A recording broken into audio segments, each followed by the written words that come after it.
It's not very financially rewarding. Taylor Sheridan felt he didn't deserve the same opportunity the likes of Kevin Costner got as an actor. Taylor Sheridan has been in the biz since '95, dipping his toes into acting, only to realize he was paddling in someone else's pond.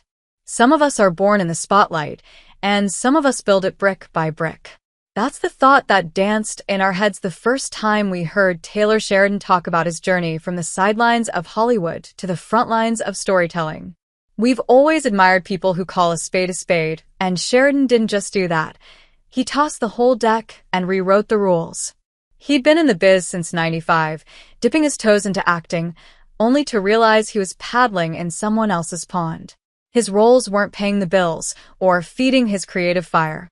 And instead of waiting for a seat at the table, he carved his own chair and wrote the damn menu: Sicario, Hell or High Water, Wind River, and a Yellowstone universe that even Kevin Costner couldn't ignore. Sheridan didn't whine. He worked, and his fans respect the hell out of that.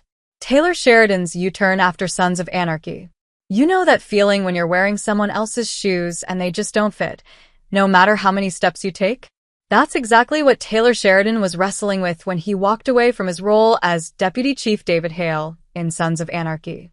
After 3 seasons, he hit the brakes on acting and took a left turn, straight into the world of screenwriting. In a refreshingly honest moment with Interview magazine, Sheridan confessed, "That's no stroll through Central Park. It's a tightrope walk without a net."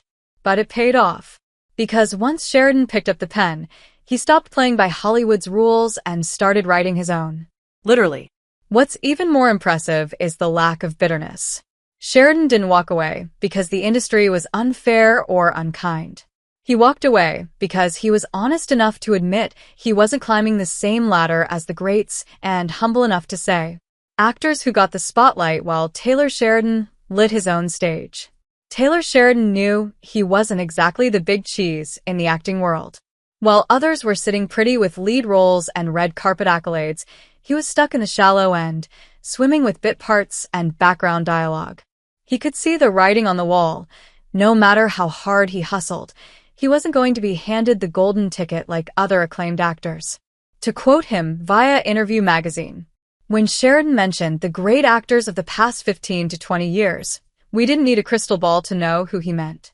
These are the names that dominate every major awards list, the faces etched into pop culture. Yes, he was talking about people like Kevin Costner, who didn't just appear in Yellowstone, he embodied it. Sheridan's creation gave Costner a Western rebirth, and Costner gave it gravitas in return. As for his exit from Yellowstone, well, it certainly wasn't as serene as a sunset over the Dutton Ranch. Turns out, the drama behind the scenes is a lot more heated than anyone could have imagined. Then there's Leonardo DiCaprio, the man who doesn't just act. He evaporates into every role. From playing dream thieves to Wall Street wolves, the actor didn't just ride the Hollywood wave, he helped shape it. Sheridan saw that kind of trajectory and recognized it wasn't his own.